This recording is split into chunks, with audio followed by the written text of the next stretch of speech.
Human resources.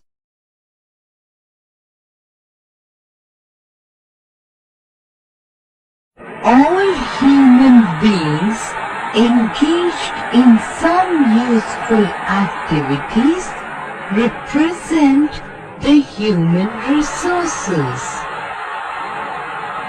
Every human being is a potential resource for the society.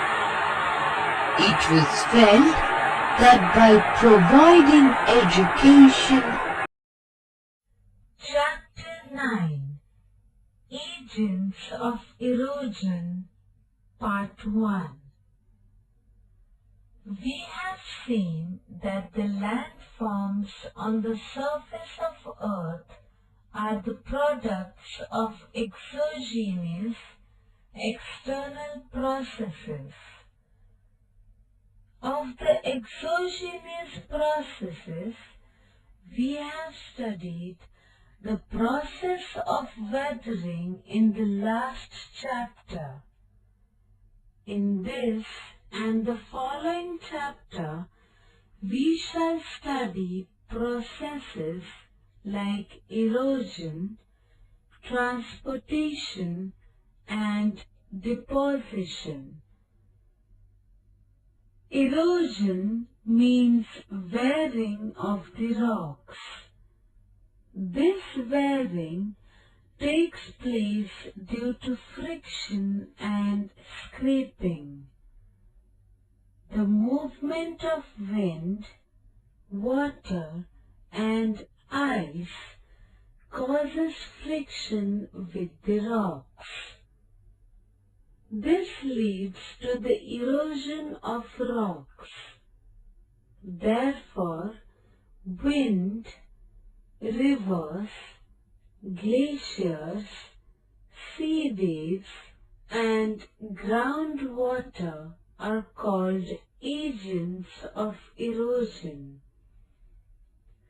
The work of wind, river, and glacier is controlled by the climate of the region. Sea waves and groundwater work in the region wherever they exist. Wind, river, and glacier are in the gaseous, liquid, and solid form respectively. In other words, there is a difference in the density of the matter forming these agents of erosion. The velocities at which these agents move also differ considerably. Hence, their ability to work also differs. As a result, we find differences in the landform produced by them.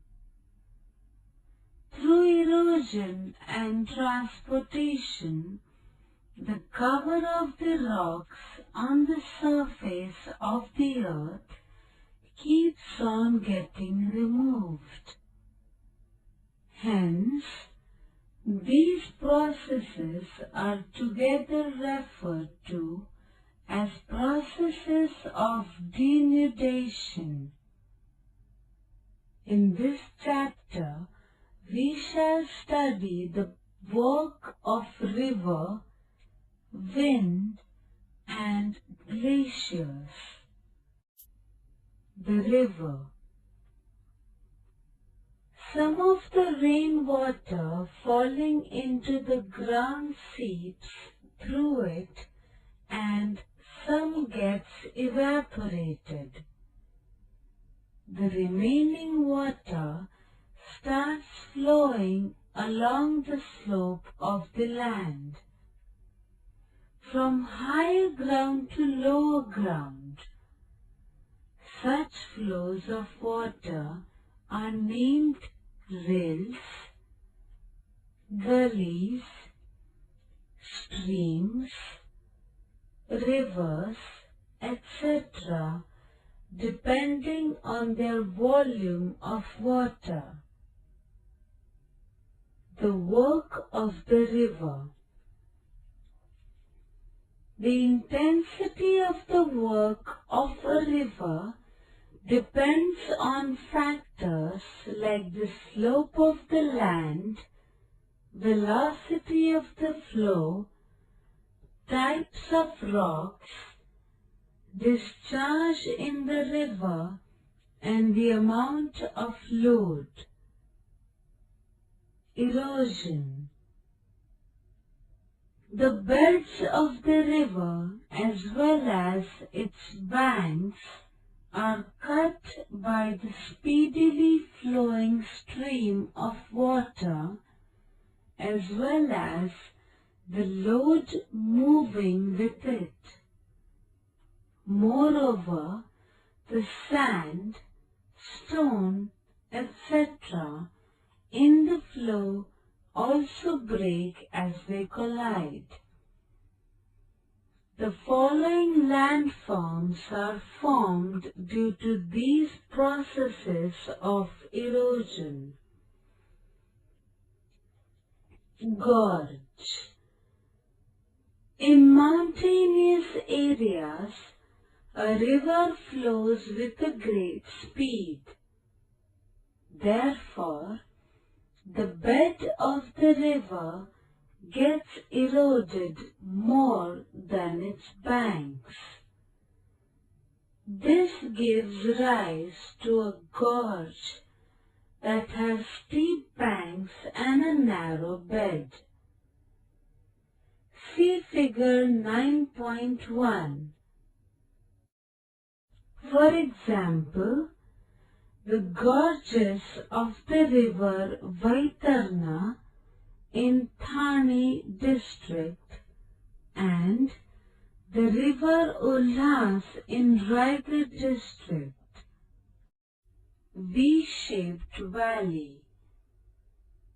Over a period of time, the amount of load in the flow starts increasing. More and more energy of the river gets consumed in the transporting the material. As a result, there is less erosion of the bed. However, the erosion along the banks and the slopes of the valley increases. Hence, the slopes recede and the valley with near vertical sides become wider, resembling the letter V. See figure 9.2. You will find numerous V-shaped valleys in the Western Ghats. Potholes. At times, the rocks in the river bed have joints. Stones and pebbles get trapped in such joints. Due to stream of water, this trapped material starts moving in circular manner. This leads to the formation of depression at such place. Such depressions are called potholes.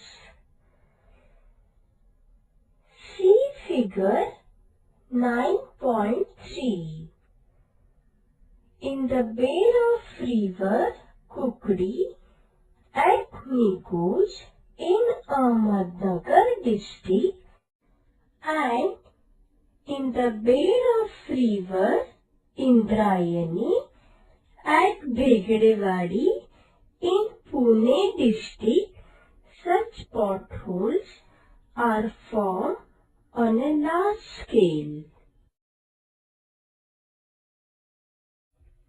Waterfall. Water flowing over a hilly region at times cascades down a cliff. This gives rise to the formation of a waterfall. In some areas where the hard and soft rocks lie next to each other, the soft rocks get eroded faster than the hard ones. This leads to a difference in the height along the riverbed and a waterfall is formed. At the bottom of the waterfall, plunge pools are formed. Garsappa Falls at the Sharvari River and Dhuadhar Falls on the Narmada River in our country are famous. Transportation and deposition. The load transported by glaciers is called moraine. The amount of moraine is higher towards the base and the banks of a glacier. Later, after the ice is converted into water, one finds that larger and coarser moraines are deposited at shorter distances and the finer moraine is carried over a longer distance. The following landforms are formed by the depositional work of glaciers. See figure 9.10. Moraine. The following types of moraine are identified according to the location.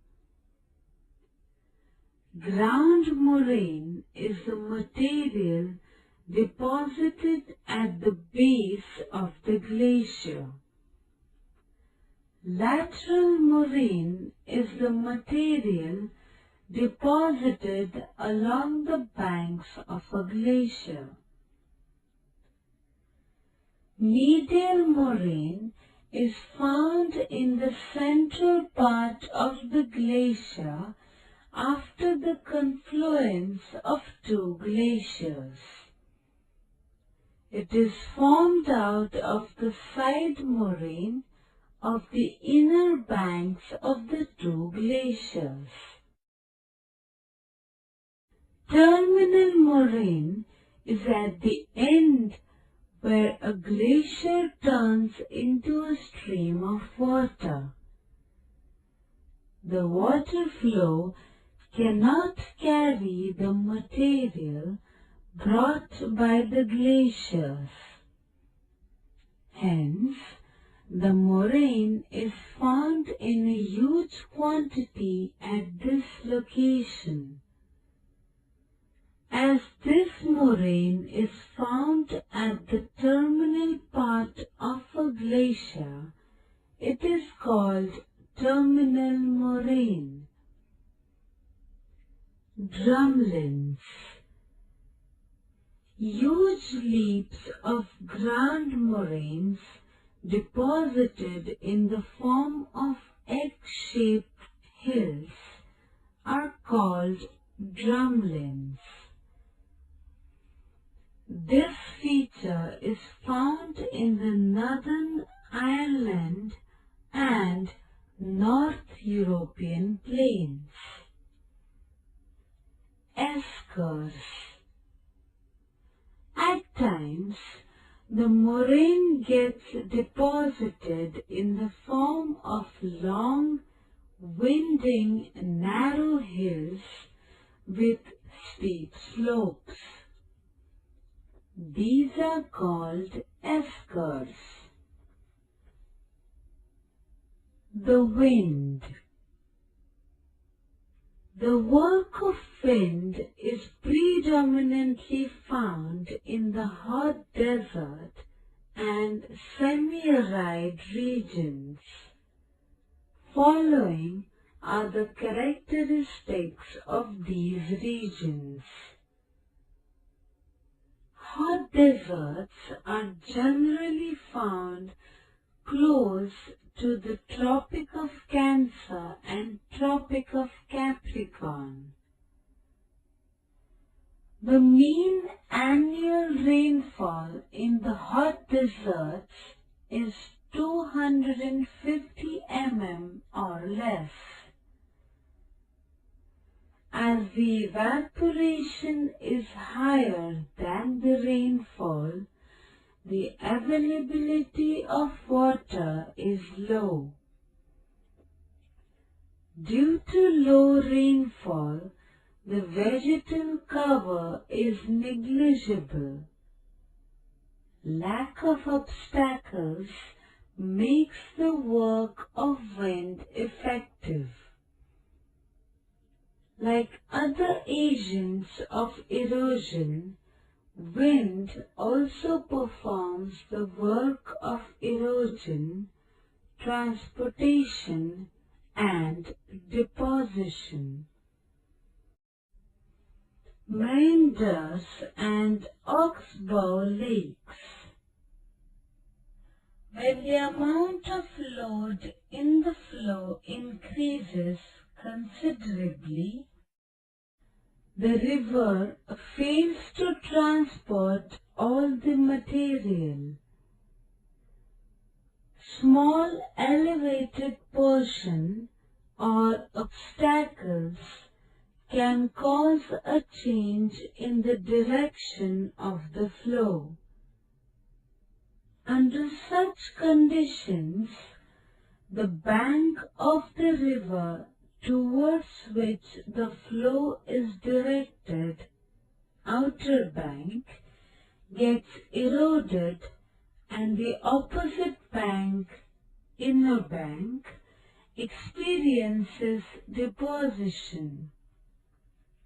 Thus, wherever the river changes its direction, erosion takes place along the outer bank and deposition takes place along the inner bank. If these conditions occur again and again, the river develops a zigzag path. Such a zigzag path is called a meandering path, course, and each loop along the path is called a meander. When the turns in the course become acute, the limbs of a turn come very close. During flood, as the force of water increases, the river skips the meandering path and flows a straight path. The abundant portion of the loop develops into a lake that is called an oxbow lake. In the North Indian plains, the river Ganga and its tributaries have developed numerous such lakes. In the state of Assam also, many such lakes have been formed by the river Brahmaputra.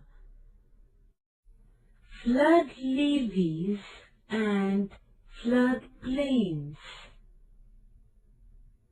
Along the banks of rivers, Deposition leads to the formation of floodplains and flood levees. During the floods, finer materials are moved away from the banks, whereas the coarser material gets settled at the bank itself. On either sides of the river, plains are formed due to the deposition of materials. Such plains are called floodplains.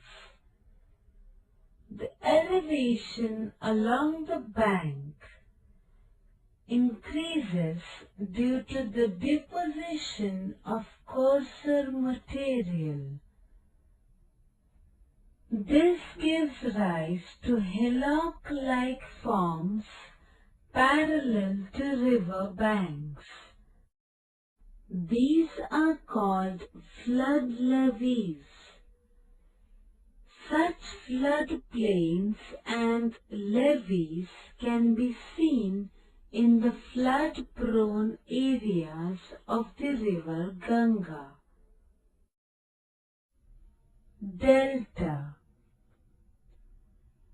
When the river flows into the sea waves offer resistance to the flow of river water. As a result, the load brought by the river gets deposited at the mouth of the river. This leads to the formation of obstacles in the flow, and as a result, the water gets bifurcated into a number of channels. These channels are called distributaries.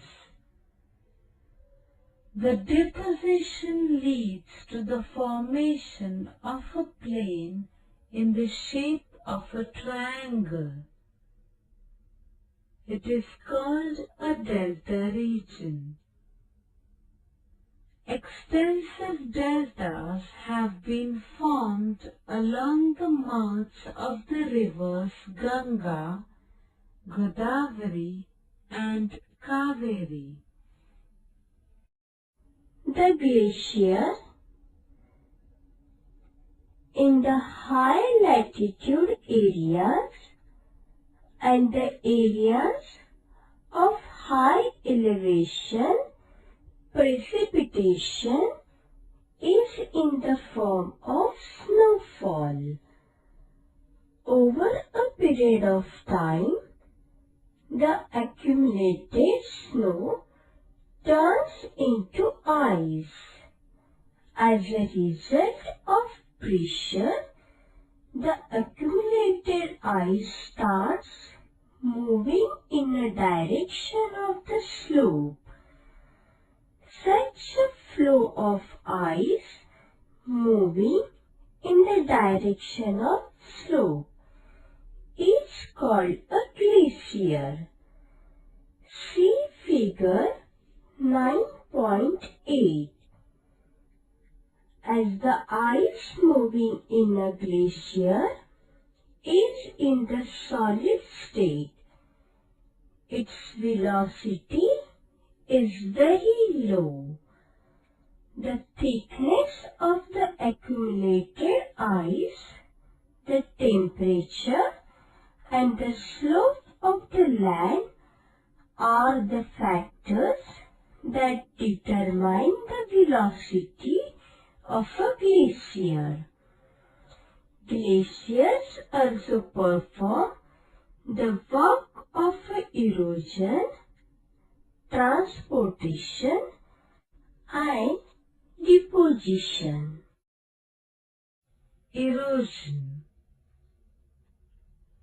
Wind carries sand, pebbles, etc. As they strike and scratch the rocks, their elevated and basal parts of the rocks get eroded. At times, sand particles are lifted due to the forceful winds and are carried over long distances. Due to these processes, the following landforms are formed. Deflation hollows. The sand in the hot deserts is lifted and carried away over long distances by the wind. A depression is formed in the area from where the sand is carried away. Such depressions are called deflation hollows. See figure 9.11. The Qattara Depression in Egypt is formed in this way. You have read about it in the 7th standard. The depth of this depression is 133 meters below the sea level. Transportation and deposition. The load transported by glaciers is called moraine. The amount of moraine is higher towards the base and the banks of a glacier. Later, after the ice is converted into water, one finds that larger and coarser moraines are deposited at shorter distances, and the finer moraine is carried over a longer distance. The following landforms are formed by the depositional work of glaciers. See figure 9.10. Moraine. The following types of moraine are identified according to the location. Ground moraine is the material deposited at the base of the glacier. Lateral moraine is the material deposited along the banks of a glacier. Medial moraine is found in the central part of the glacier after the confluence of two glaciers. It is formed out of the side moraine of the inner banks of the two glaciers. Terminal moraine is at the end where a glacier turns into a stream of water. The water flow cannot carry the material brought by the glaciers. Hence, the moraine is found in a huge quantity at this location. As this moraine is found at the terminal part of a glacier, it is called terminal moraine. Drumlins. Huge leaps of ground moraines deposited in the form of egg-shaped hills are called drumlins. This feature is found in the northern Ireland and North European plains. Eskers.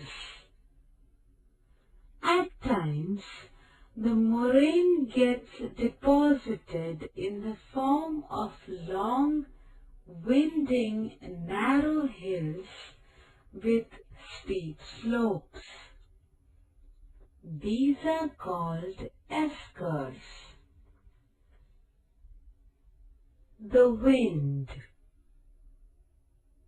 The work of wind is predominantly found in the hot desert and semi-arid regions. Following are the characteristics of these regions.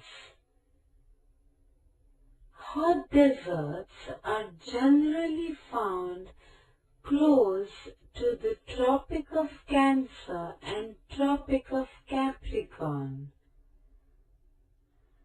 The mean annual rainfall in the hot deserts is 250 mm or less.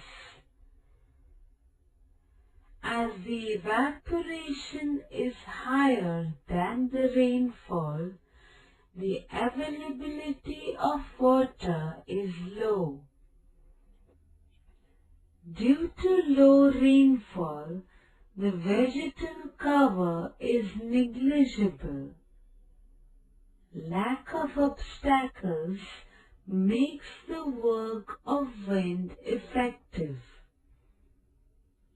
Like other agents of erosion, wind also performs the work of erosion, transportation, and deposition.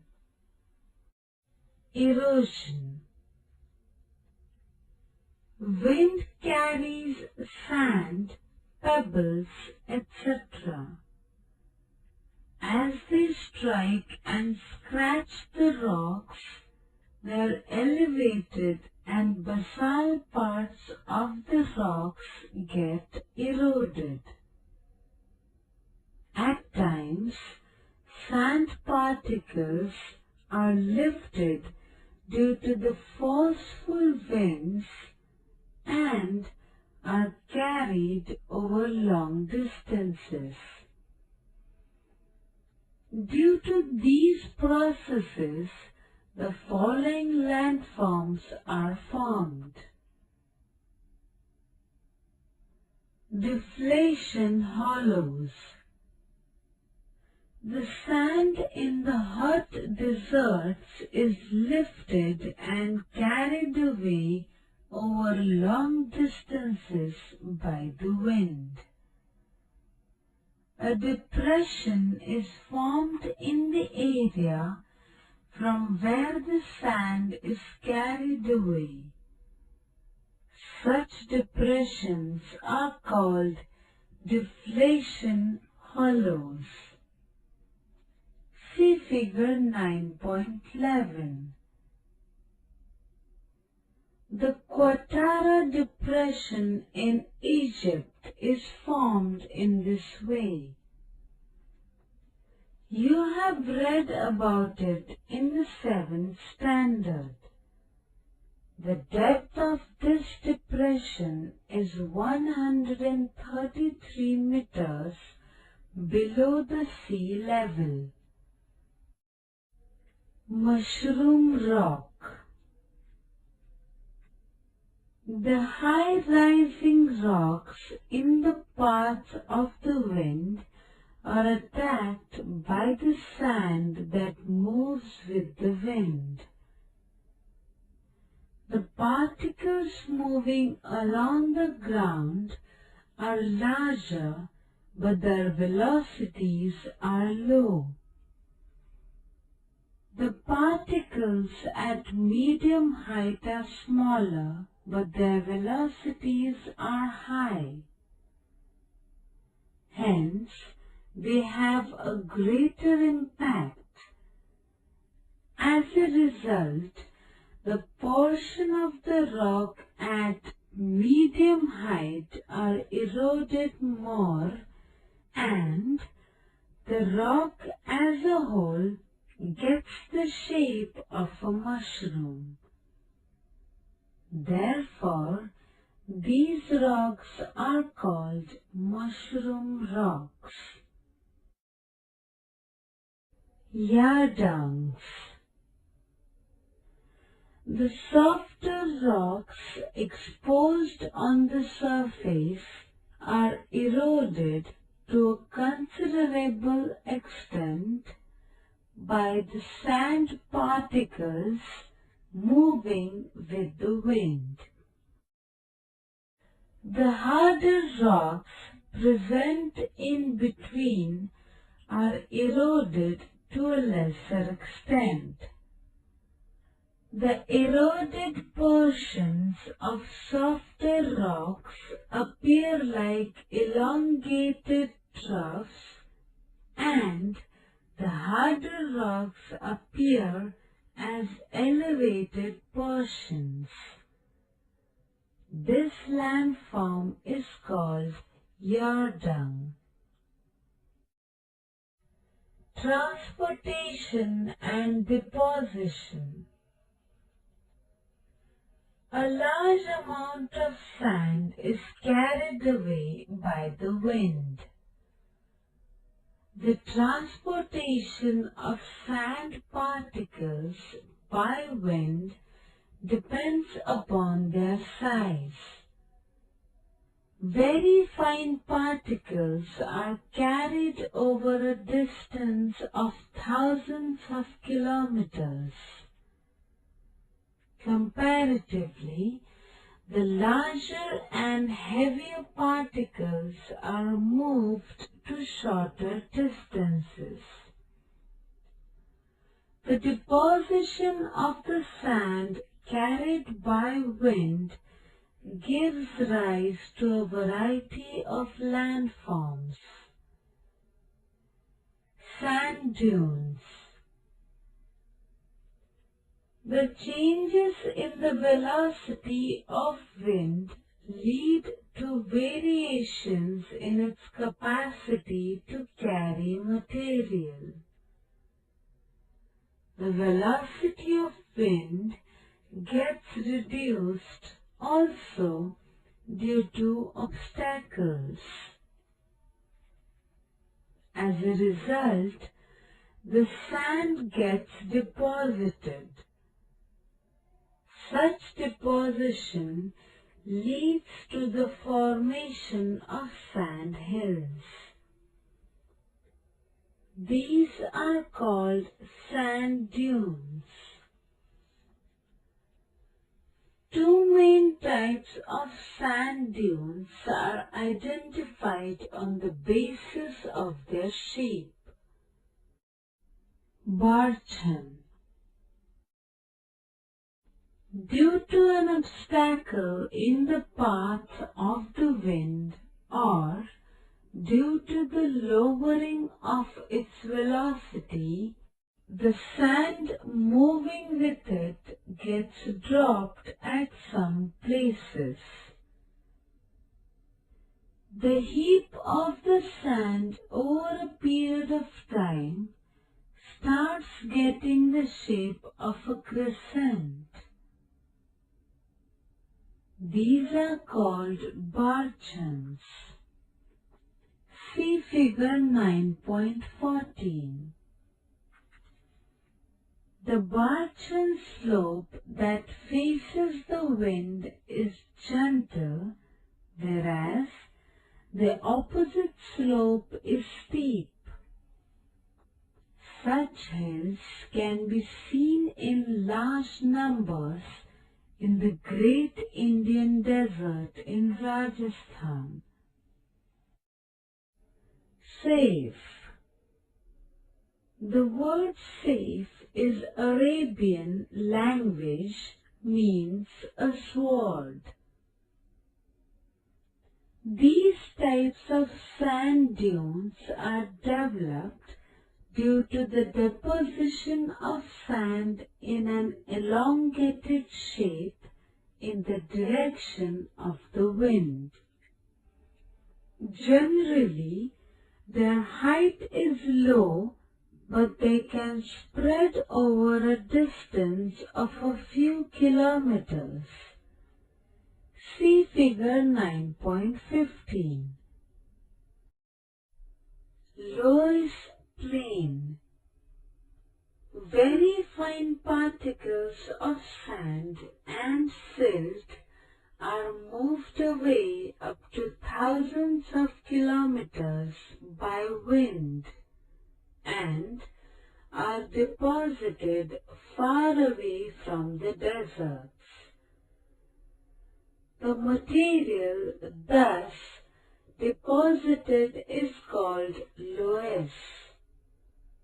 At times, such sand deposition gives rise to extensive plains. The Loess plain in China is formed through the deposition of very fine sand particles transported from the Gobi Desert. Its area is approximately 6.5 lakh square kilometers. Training, nutritious food and health facilities, people can produce more than what is being done by agriculture.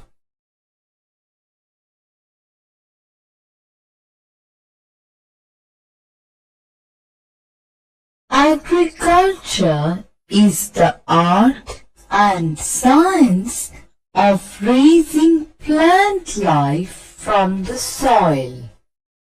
Agriculture is one of the oldest activities of humankind, and today it includes not only cultivation of crops but also domestication of animals.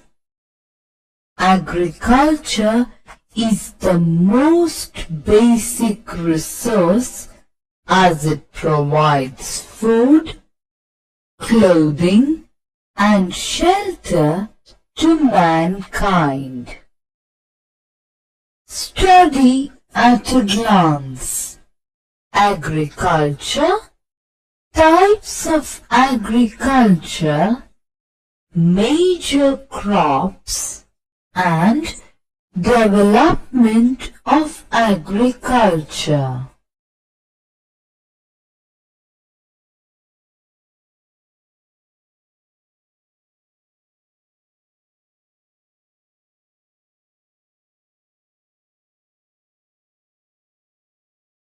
Agriculture. Do you know when humans started practicing agriculture? Humans started practicing agriculture in the ancient period, where early humans gathered nuts, fruits, and roots from forests and hunted animals to satisfy hunger.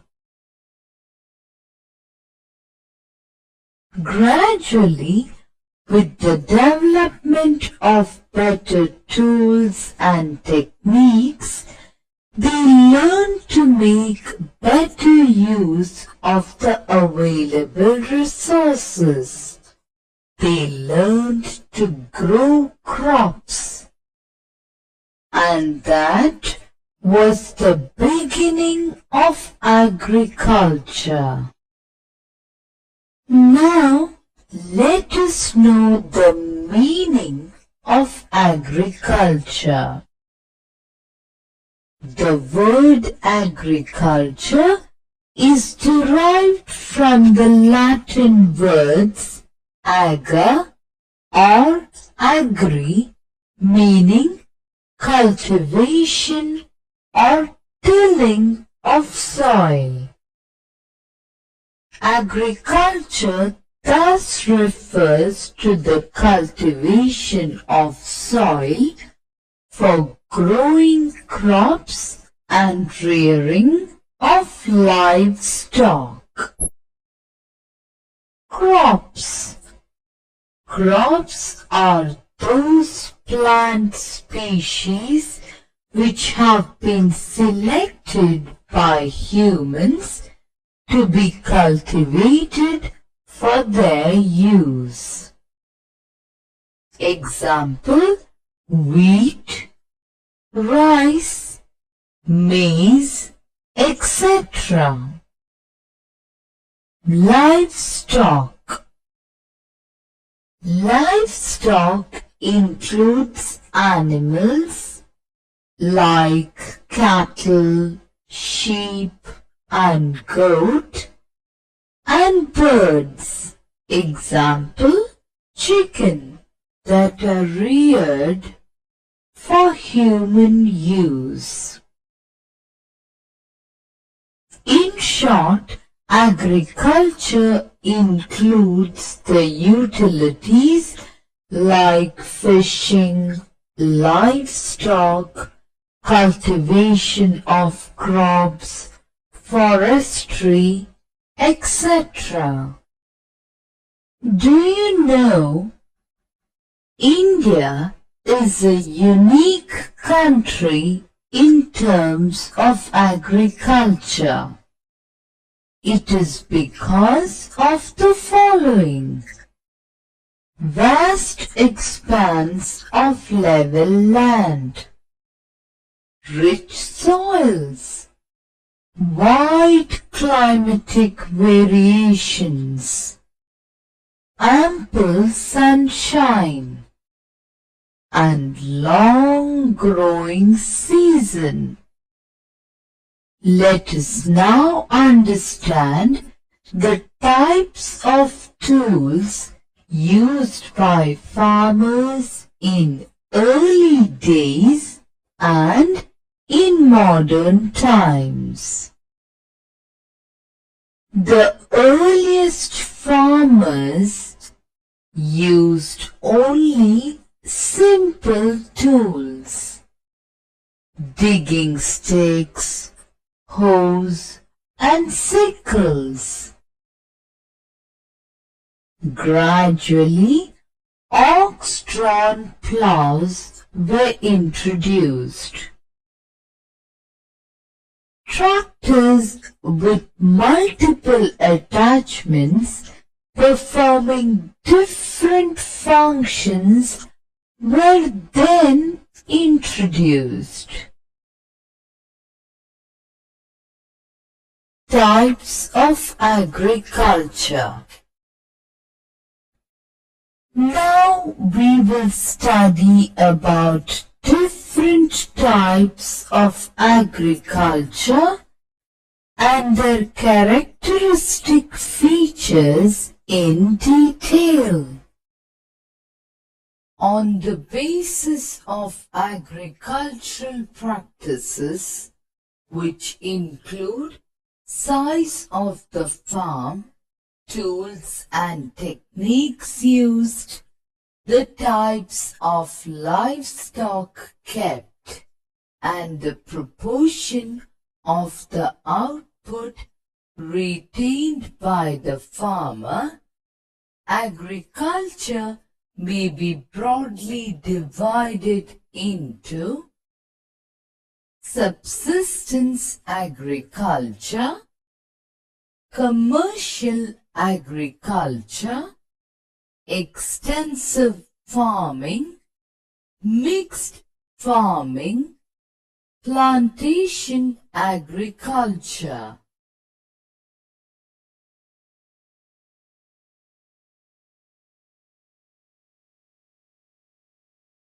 Subsistence agriculture. This type of agriculture is practiced mainly to meet the requirements of the local community, Subsistence agriculture can be further classified as intensive subsistence agriculture and primitive subsistence agriculture. Intensive agriculture. This type of farming is done on a permanent basis on a particular piece of land. The size of the farm is usually small. The use of animals and manual labor is maximum. The farmers settle permanently and do not move from place to place. They keep on cultivating on the same land holding year after year. The land is cultivated intensively so as to grow 2 or 3 crops a year. This type of farming is practiced in densely populated parts of the world, mainly in Southeast Asian countries like India, China, Pakistan, Sri Lanka, Bangladesh, North Korea, South Korea, Japan, etc.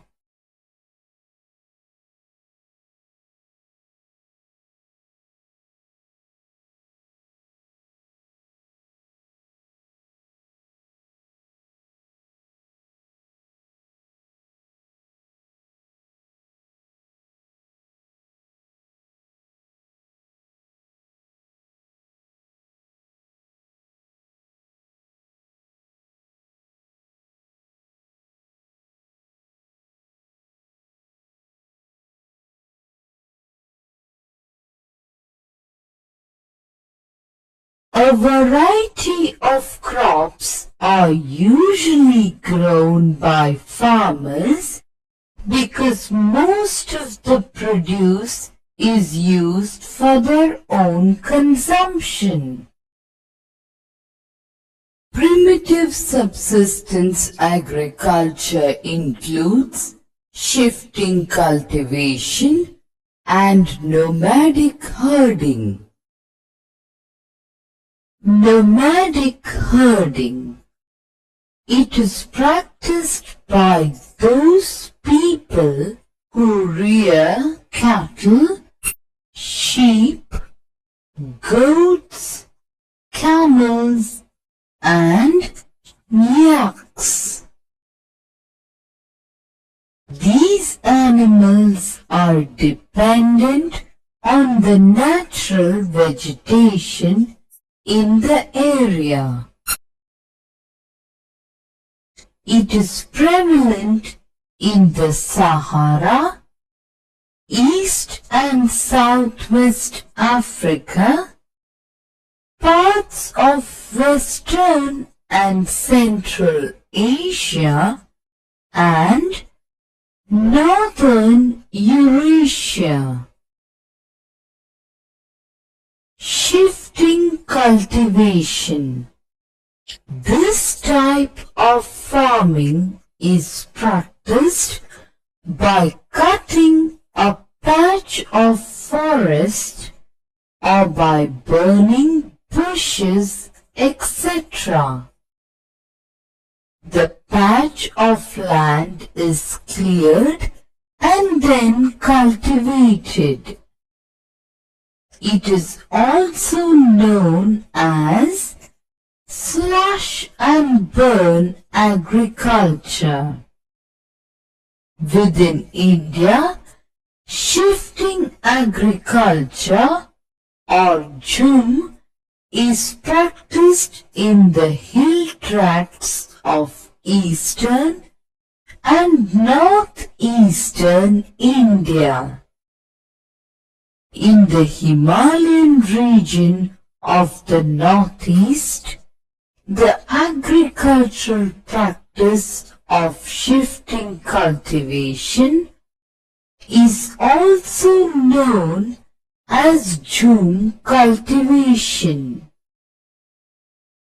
This type of farming is practiced by tribal people. These people do not lead a settled life. The land is prepared for cultivation by felling trees and burning them. Shifting agriculture is known by different names in different countries. Jhuming in northeast India, Ladang in Indonesia, Milpa in Central America, Kangin in Philippines, Ray in Vietnam, Roca in Brazil, etc. In India, shifting farming is practiced by the tribal people in parts of Madhya Pradesh, Chhattisgarh, Orissa, Jharkhand, and northeast Indian states. Commercial agriculture. The main purpose is to sell the produce in the market. Therefore, one particular crop suitable for the region is selected by the farmer. It is called crop specialization. This type of agriculture has two main forms: commercial grain farming and plantation agriculture. Commercial grain farming is mostly practiced in the middle latitudes. This type of farming is done on sparsely or moderately populated parts of the world. Wheat is the most important crop grown in India.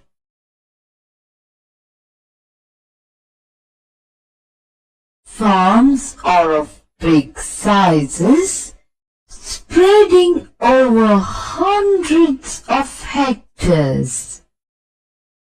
Most of the work on the farms are done by machines. Tractors, levelers, seed drills, and combined harvesters.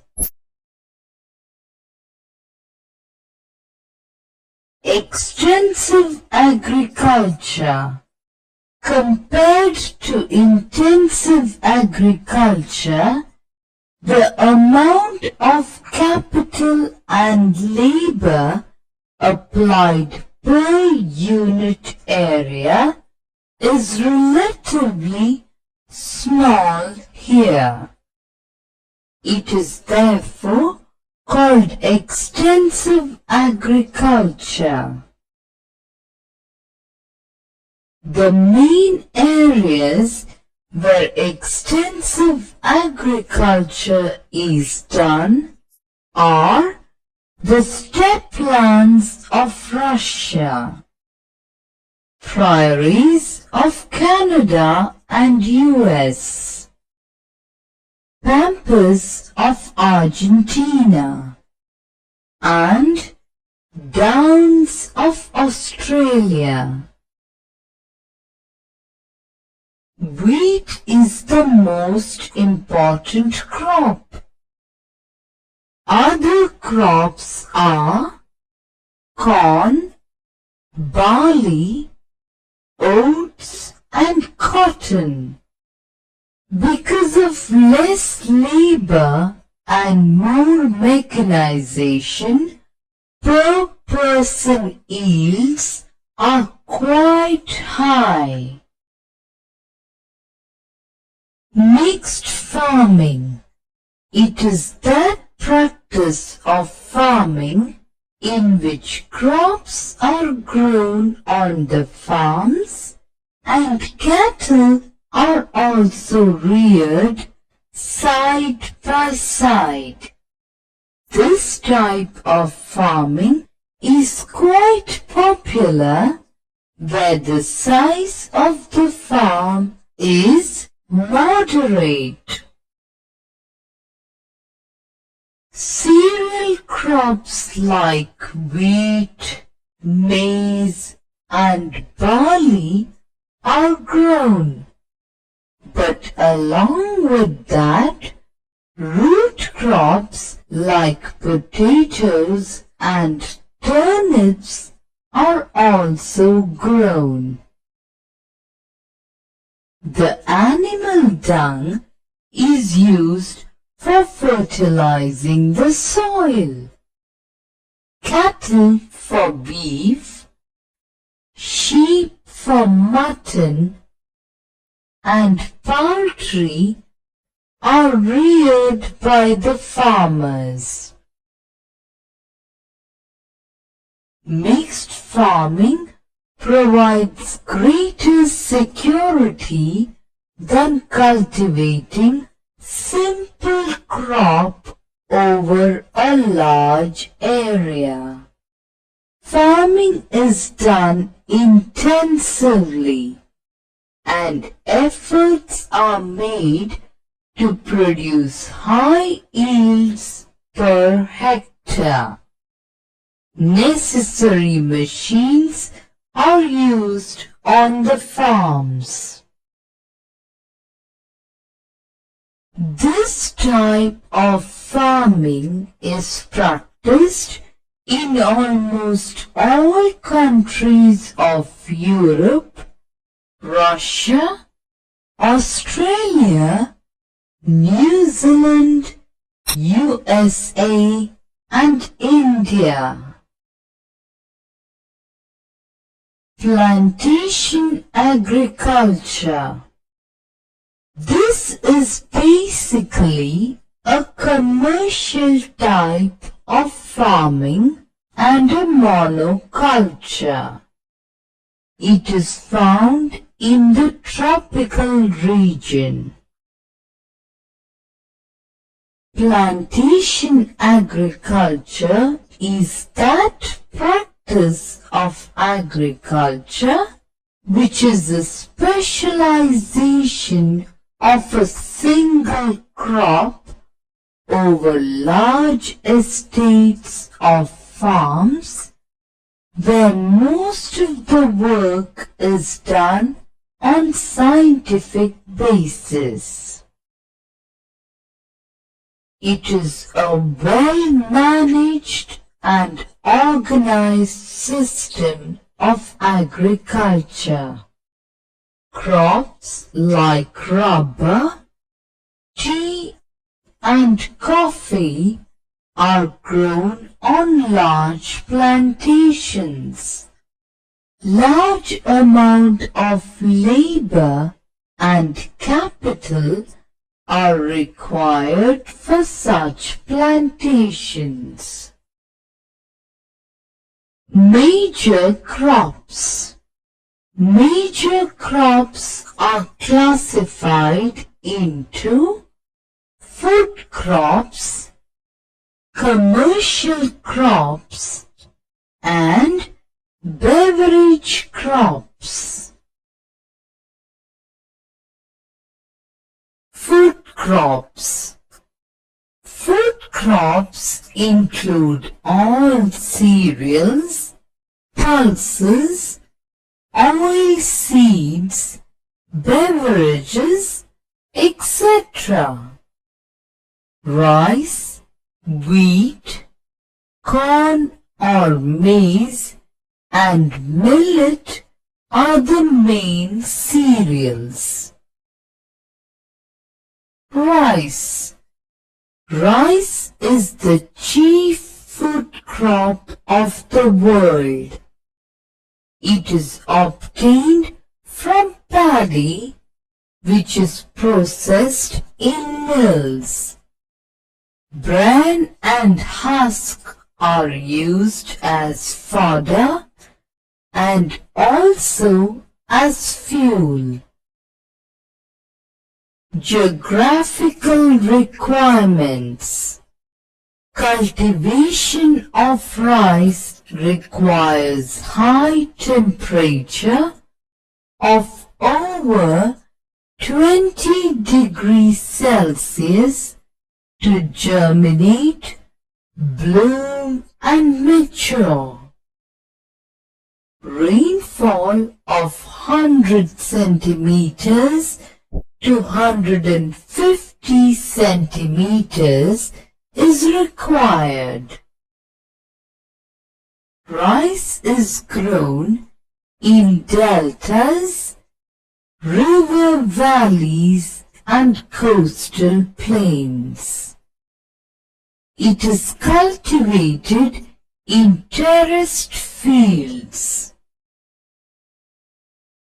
Rice grows well on loamy and silty soil, which are alluvial and fertile. Production areas: India, West Bengal, Bihar, Assam, Andhra Pradesh, Tamil Nadu, Punjab.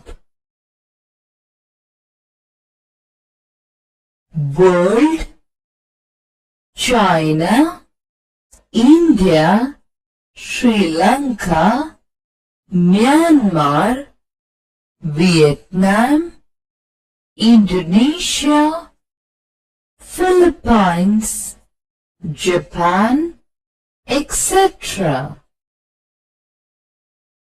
Wheat. Wheat is another major food crop which is high in protein and carbohydrate contents. Geographical requirements. Loam is the most suitable soil for its cultivation. It requires cool weather and a rainfall between 40 centimeters to 75 centimeters. The crop also grows well on black soil. At the time of its sowing, wheat requires cool and dry weather. During growth, cool and wet. And at the time of ripening and harvesting, hot and dry. Frost is harmful for wheat cultivation. Production areas: India, Punjab, Uttar Pradesh, Haryana, Rajasthan, Bihar are major wheat producing states of India. World: Russia, Ukraine, the United States of America, Canada, Argentina, China, and India are important producers of wheat. Maize.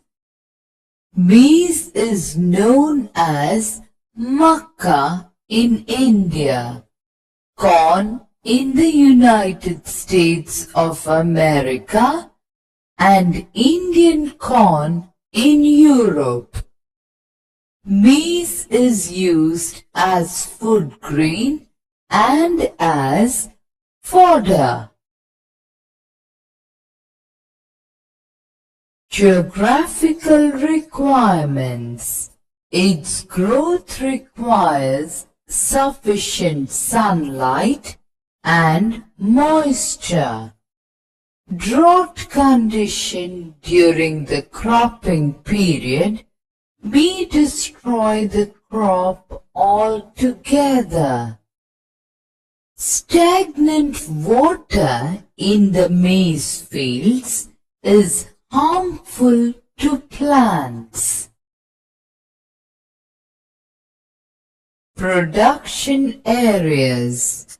India, Karnataka, Uttar Pradesh, Bihar, Andhra Pradesh.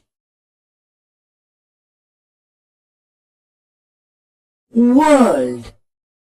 China, Brazil, Mexico, and Argentina. Millets. They are also known as coarse grains and can be grown on less fertile and sandy soils. It is a hardy crop that needs low rainfall and high to moderate temperature and adequate rainfall. Jawar, bajra and ragi are grown in India. Other countries are Nigeria, China and Niger. Commercial crops. Commercial crops include jute, cotton, sugarcane, rubber, etc. Jute. Jute is a fiber crop. Jute fiber is obtained from the bark of the jute plant stem. The jute plant originated in the Indian subcontinent. Geographical requirements. It grows best in well-drained sandy loam and requires warm and humid climate. Jute requires high temperature of 30 degrees Celsius and heavy rainfall of more than 150 centimeters. Production areas. India, West Bengal, Bihar, Orissa, Assam, Meghalaya, Tripura and Uttar Pradesh. World, Southeast Asia, India, Bangladesh and China. Cotton. Cotton is one of the world's leading agricultural crops used to produce clothes. It is an important fiber crop. The fiber is used in making cloth and its seeds give us edible oil. Geographical requirements. Cotton is grown in the temperatures of more than 21 degrees Celsius. It requires rainfall between 60 and 100 centimeters. At the time of ripening, it requires cloud-free sunny days. Alluvial and black soils are best suited for its cultivation. Production areas: India, Maharashtra, Andhra Pradesh, Haryana, Gujarat and Punjab.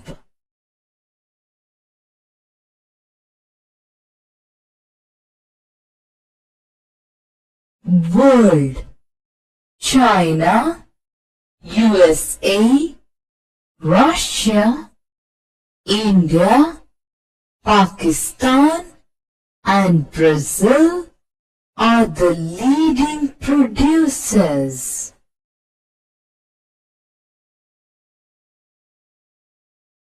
Beverage crops.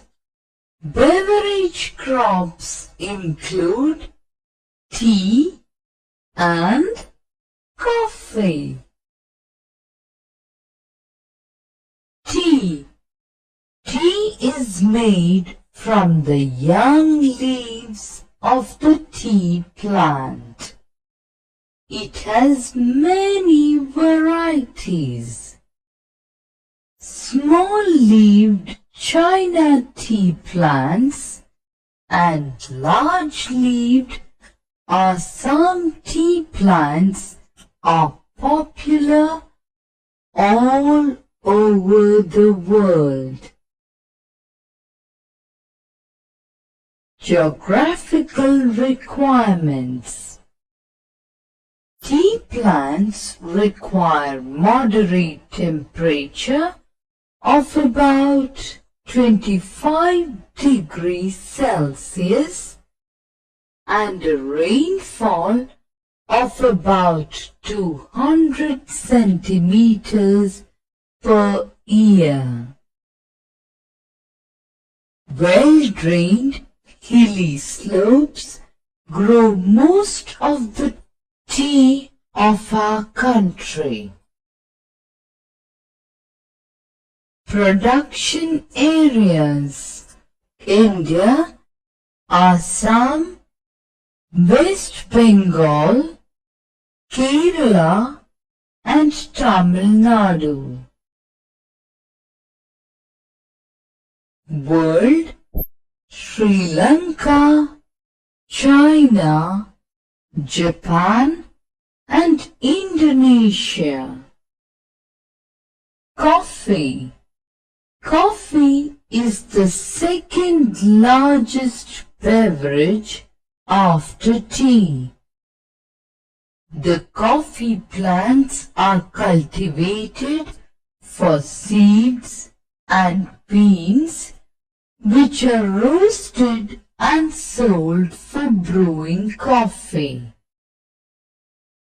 There are two types of coffee plants: Coffee Arabica or Mocha and Coffee Robusta. Geographical requirements. The coffee plant requires warm climate and moderate rainfall. Both strong sunshine and snowfall are harmful to the plant. During its growth, coffee plant requires rainfall of 100 centimeters to 150 centimeters and temperature between 15 degrees Celsius to 28 degrees Celsius. Well-drained, slopy soil is essential as stagnant water destroys the coffee plants. Production areas: India, Karnataka, Kerala and Tamil Nadu. World: Brazil and Colombia. Development of agriculture. With the growth of population in the world, the demand for food and other requirements also grew. With high-yielding varieties of seeds and application of fertilizers, pesticides, insecticides and weedicides, agricultural production has increased worldwide. We can compare the agricultural development of developed and developing countries better with the help of the two case studies of farms. One from the USA and the other from India. Agricultural development in India. Do you know that India has the highest percentage of land under cultivation in the world? Land reforms were introduced by the government to improve agriculture. Under this, the government took lands of big landowners away and redistributed to landless laborers. Modern methods of cultivation were introduced in the country, like better infrastructure facilities such as irrigation, electricity and transportation. Agricultural equipments such as tractors, threshers and harvesters, high-yielding variety of seeds, fertilizers, pesticides and electricity were made available to farmers at less than the actual price. Green Revolution was implemented to improve agricultural production. Increase in the production of cereals as a result of high-yielding varieties of seeds, fertilizers and irrigation is known as Green Revolution.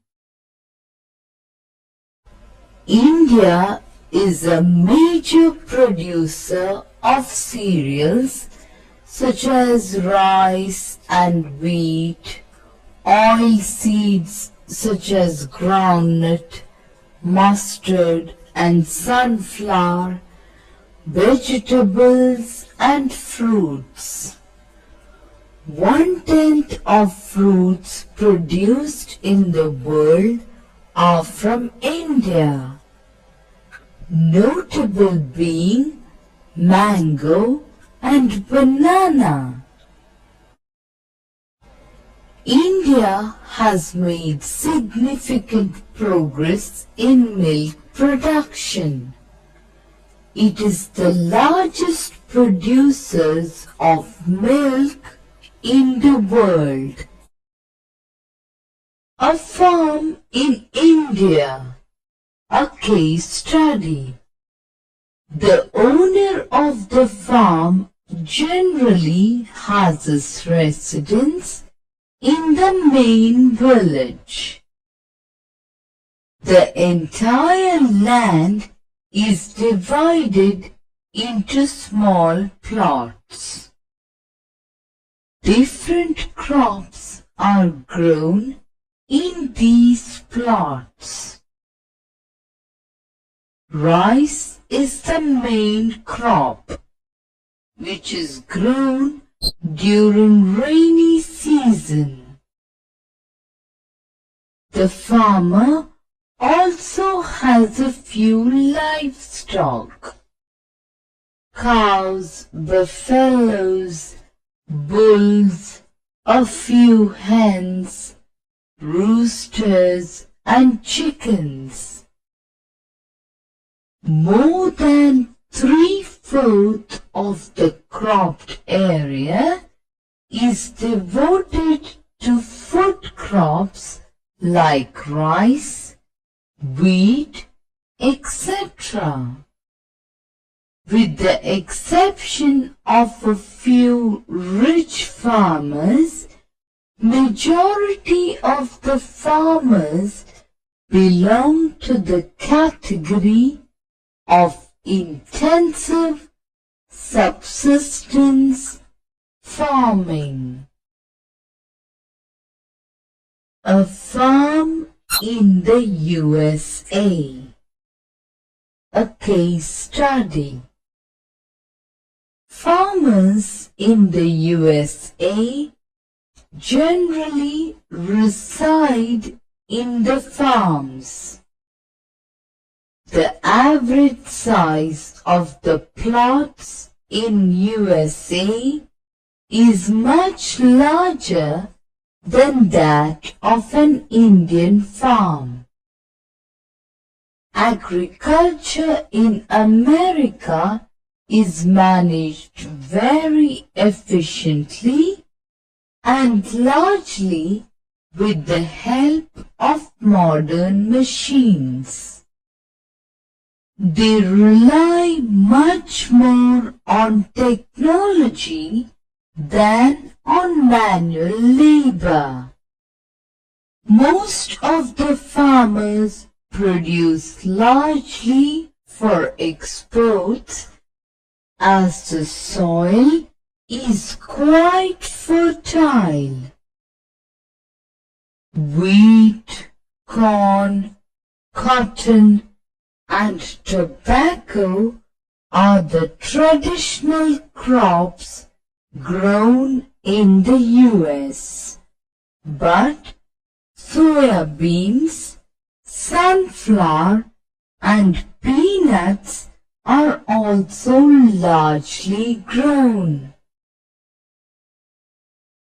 An American farmer in general heavily depends on chemical fertilizers and pesticides.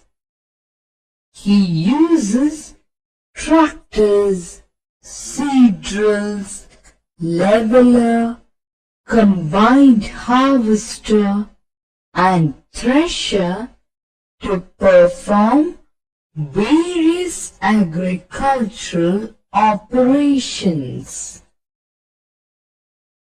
Summary: Agriculture is the oldest and most widely adopted occupation of humans. Agriculture is the most basic resource as it provides man with all his needs. Today, we have modernized agriculture and have diversified it into different types, like shifting cultivation, intensive cultivation, extensive agriculture, plantation agriculture, and mixed farming. Some of the major crops which are produced in most parts of the world are rice, wheat, sugarcane, cotton, jute, tea, and coffee. Though agriculture is the main occupation of the people of India, due to the pressure of population, most of the farm holding is meager.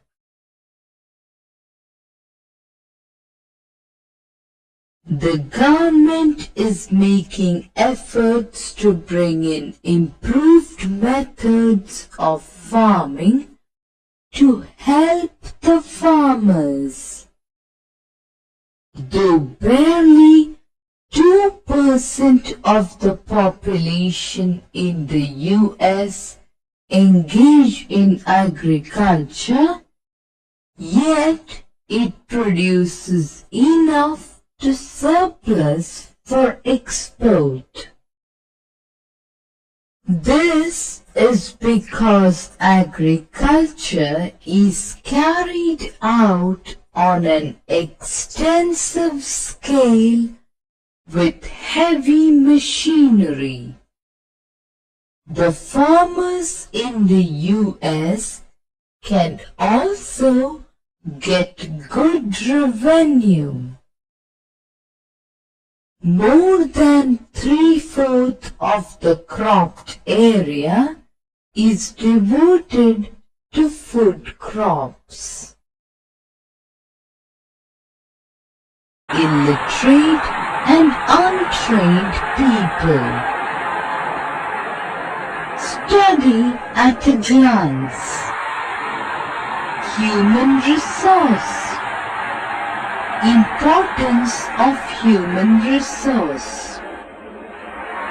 Composition of human resources. Population distribution. Factors affecting distribution of population. Spatial distribution of population. Density of population and population change. Human resource. Human resource is a term which describes the combination of traditionally administrative personnel functions with performance management, employee relations, and resource planning. Importance of human resource.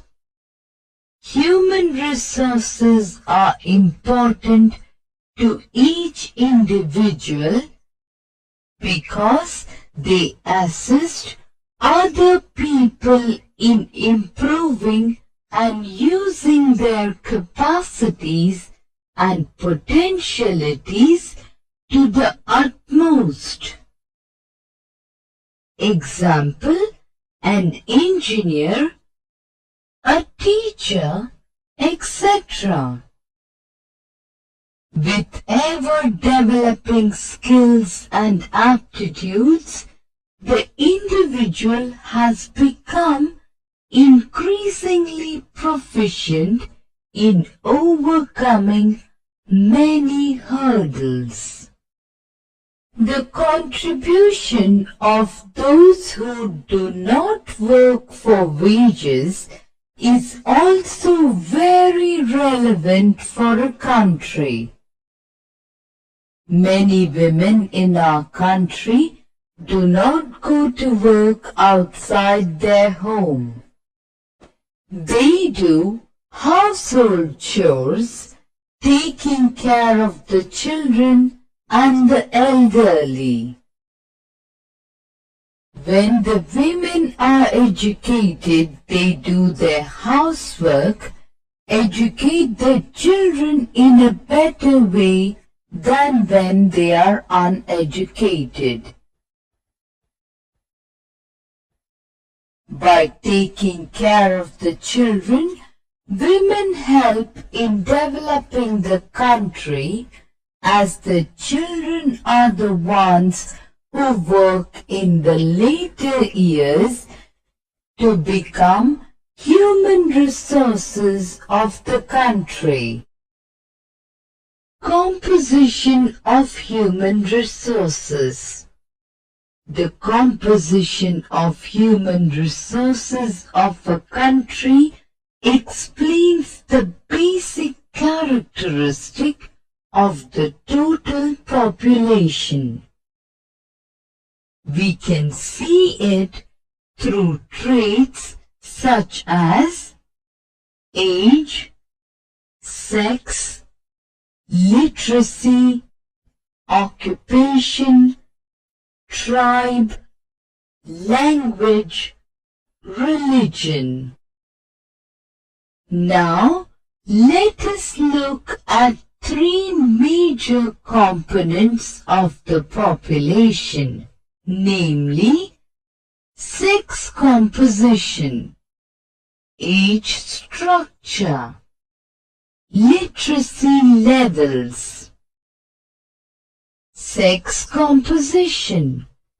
This means the proportion of male and female in the total population. It is expressed with the help of a ratio which is known as sex ratio. It is defined as the number of females per 1,000 males in the population. Example, if the sex ratio of a country is 1,000, this ratio implies that the total number of male and female in that country is equal.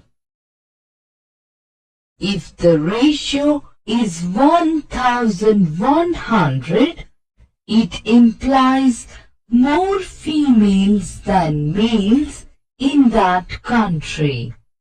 This figure suggests that the sex ratio is favorable to females. If the sex ratio is less than 1,000, say 900, it means that the sex ratio is unfavorable to females. Sex ratio India. In India, the sex ratio is 933 according to the 2001 census. The following table shows sex ratio in India for the period 1901 to 2001. Census year 1901. Sex ratio, that is, females per 1,000 males, was 972. In 1911, it was 964. In 1921, 955. 1931, 950. 1941, 945. 1951, 946. In the year 1961, the sex ratio was 941. In 1971, it was 930. 1981, 934.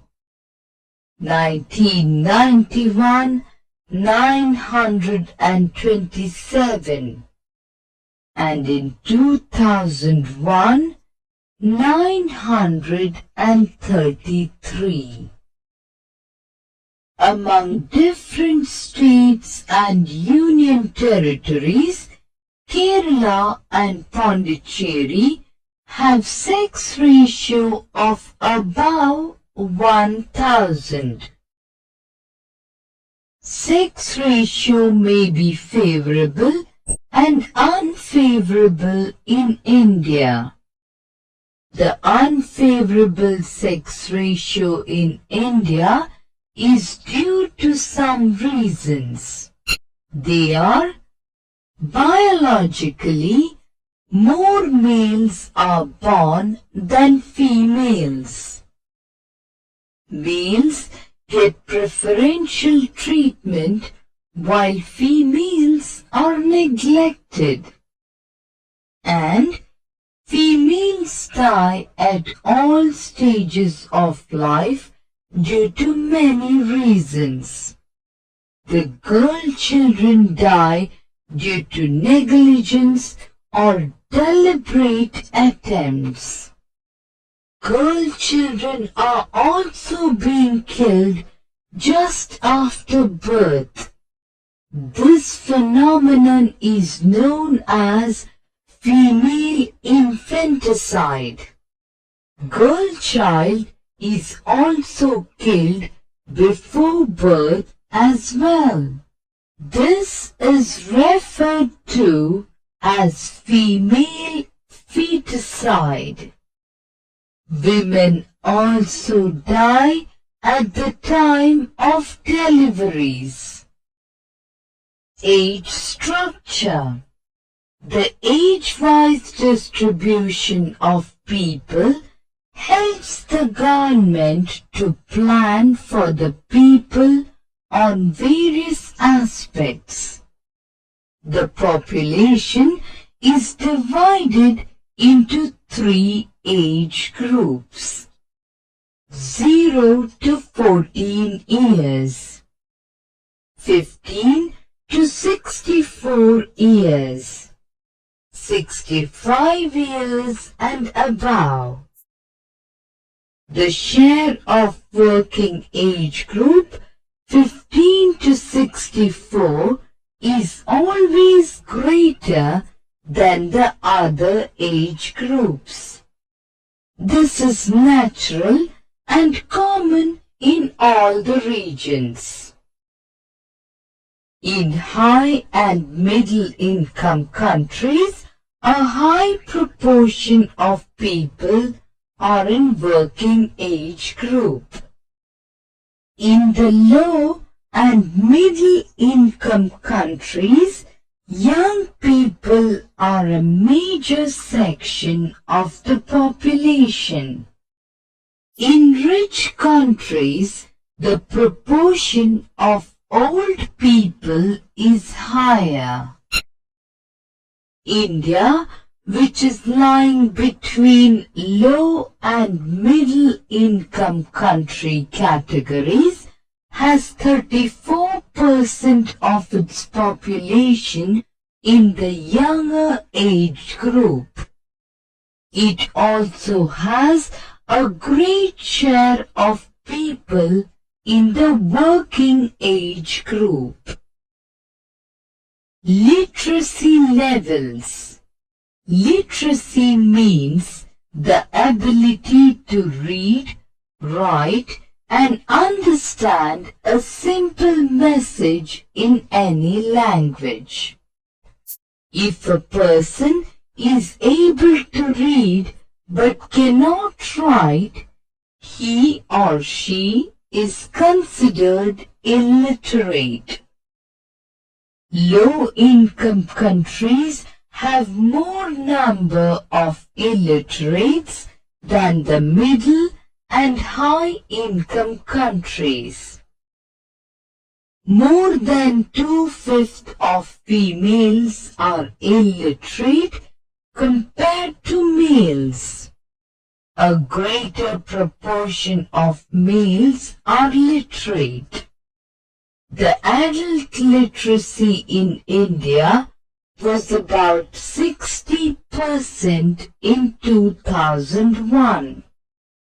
Similarly, the proportion of adult illiterates is higher than the proportion of literates in low-income countries.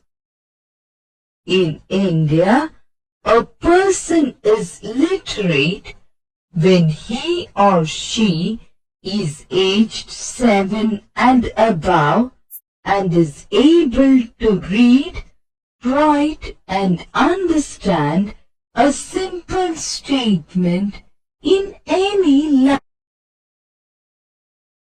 Population distribution. One of the important aspects of world's population is its uneven distribution. The population of India is highly concentrated in highly urbanized and industrialized areas and areas of high agricultural prosperity. There are fewer people in high mountains, arid lands, thickly forested areas, and cold polar areas. Factors affecting distribution of population. There are geographical, social, and economic factors which control the distribution of population. All the factors work in combination to control population distribution. Geographical factors. Some geographical factors that affect distribution of population are relief features, climate, fertility of soil, development of industries. Relief features. Relief of the land plays a dominant role to influence the population distribution. Plains attract population, while mountainous areas, badlands, rough and rugged lands repel population. The plains or the lowlands are the extensive areas favoring settlement. They are easily accessible and provide base for agricultural development. Climate. Climate is another important factor. polar areas and high mountain regions which are snow-capped are too cold to attract people. Agriculture is not possible there.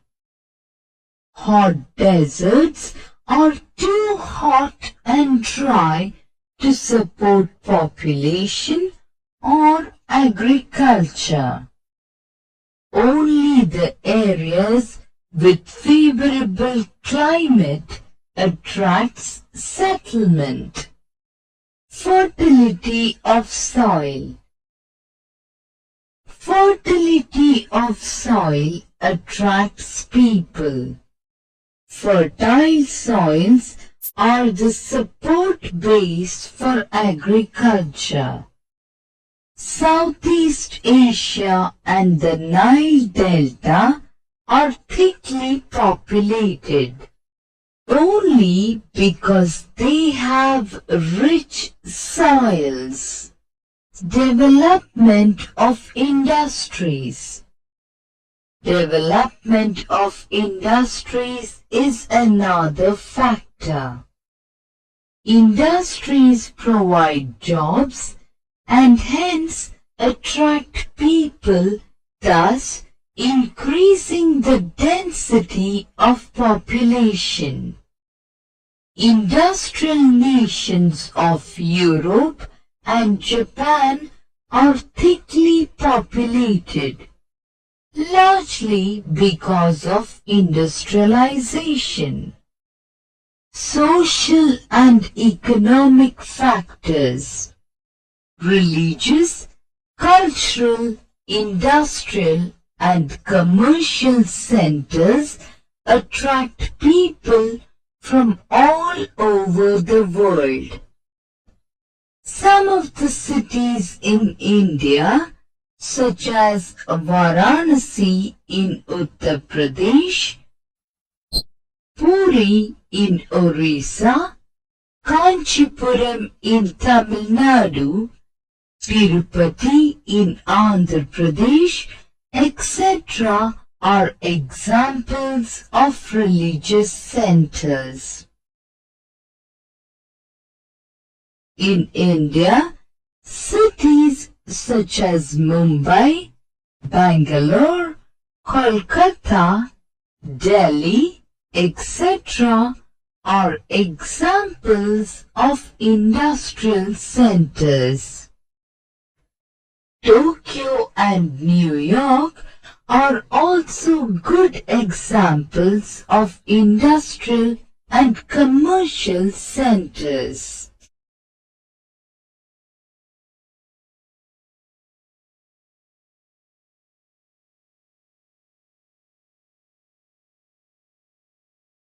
Spatial distribution of population. The total number of people living in the world has crossed 6 billion in 2001. Distribution of the world population can be clearly understood from the diagram. Out of 6 billion people, about 60% are living in Asia, 13% in Africa, 12% in Europe, 14% in America, and 1% in Oceania. India. India is the second largest populated country in the world after China. Nearly half the population lives in 5 states: Uttar Pradesh, Maharashtra, Bihar, West Bengal, and Andhra Pradesh. The other half lives in 23 states and 7 union territories. About 1/6 of the population resides in Uttar Pradesh alone. Density of population. The number of people living in a unit area of the surface area is called population density. On the basis of density, we can classify the world into the following categories. Areas of high density, areas of moderate density, and areas of low density. Areas of high density. There are only a few areas where the density of population is very high. All these areas have favorable climatic conditions, fertile soil for the development of agriculture, level terrain, and good network of roads and railway lines.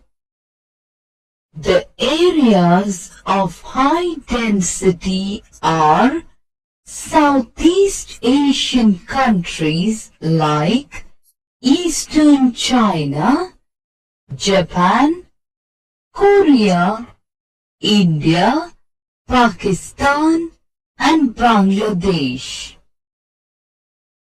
Areas of moderate density. Areas of moderate densities have facilities for irrigation and mining.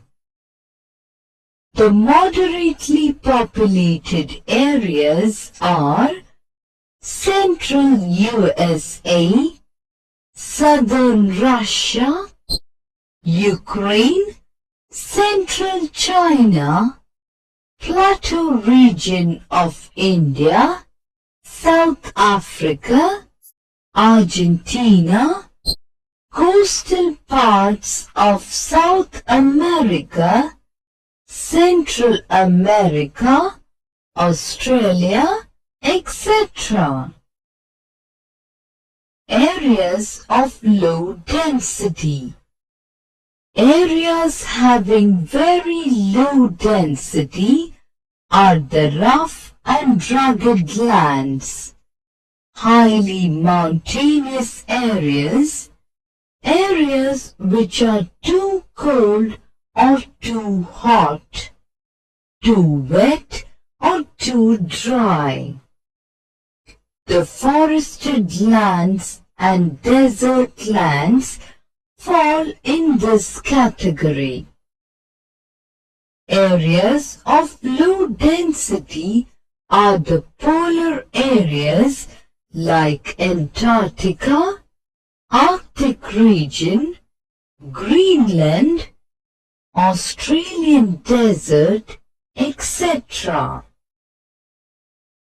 Population density in India.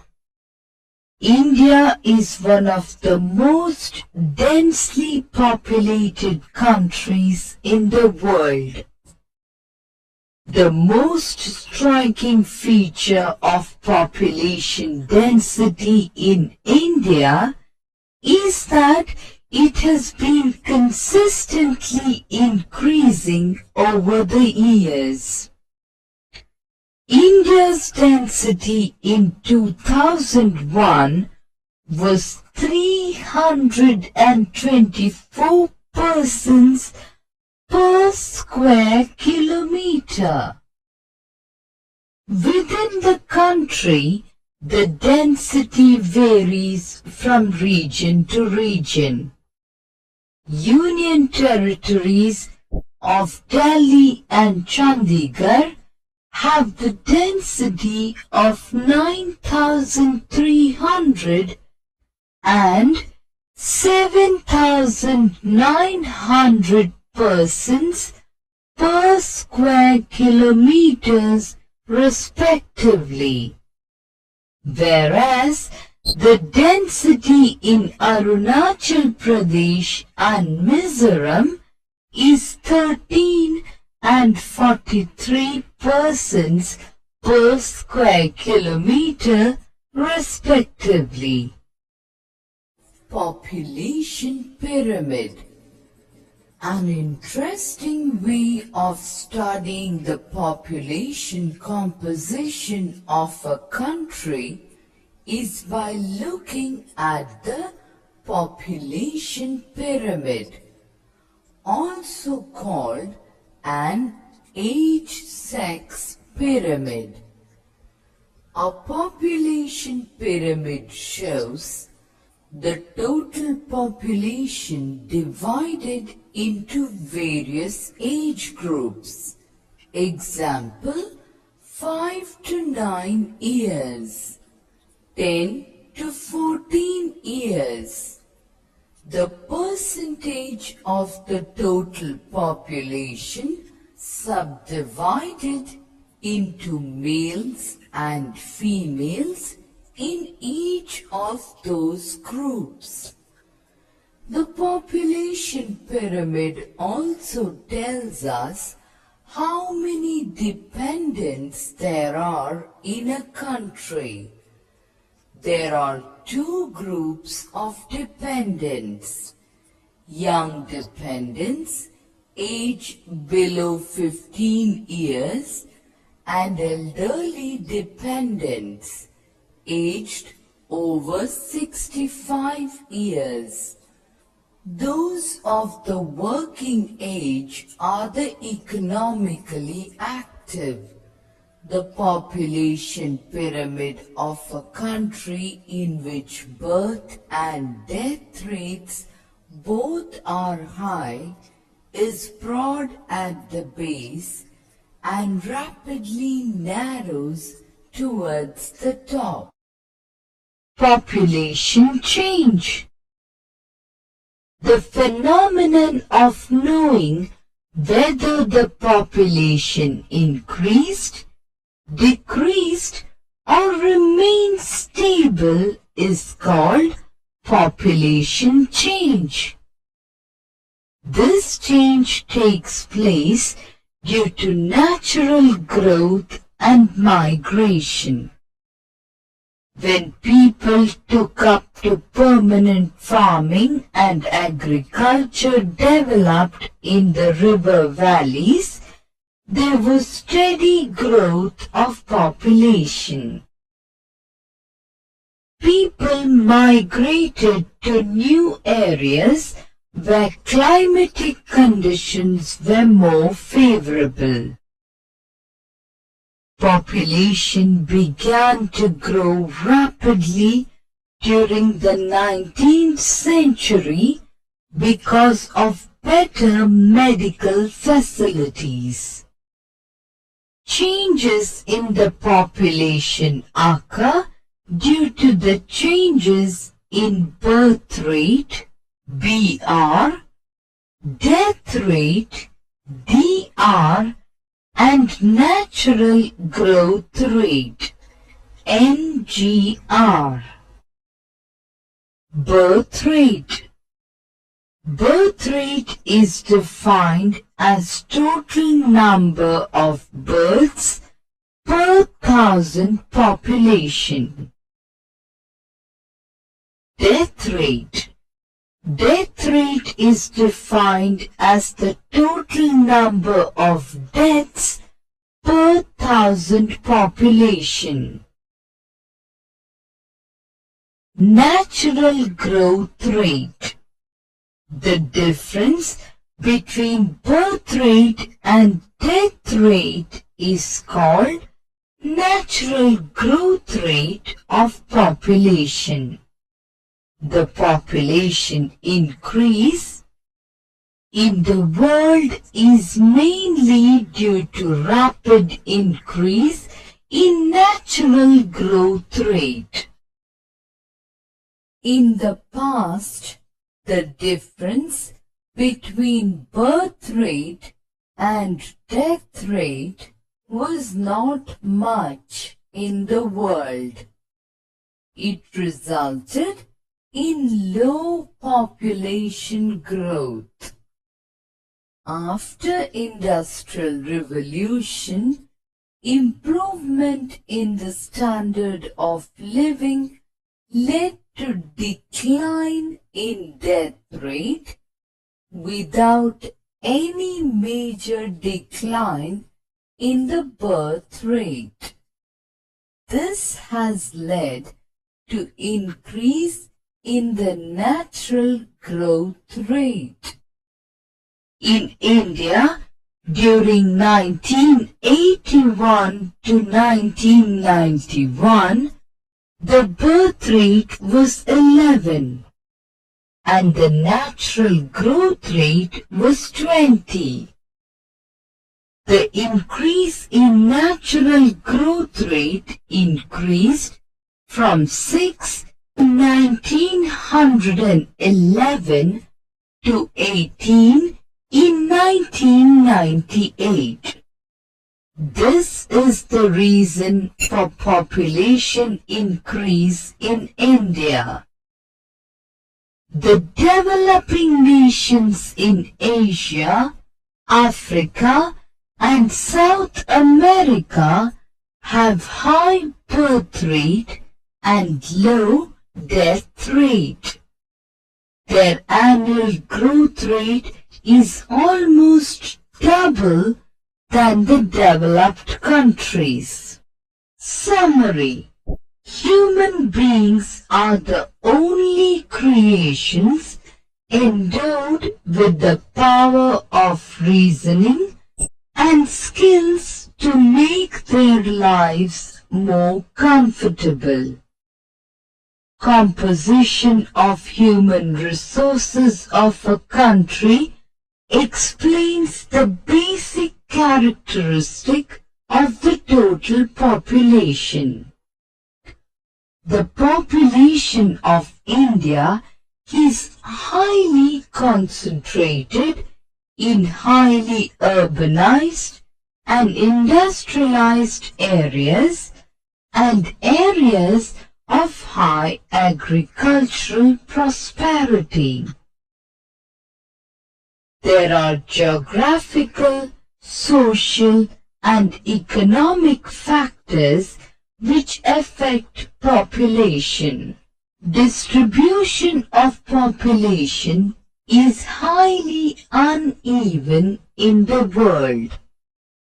On the basis of density, we can classify the world into areas of high density, areas of low density, and areas of moderate density.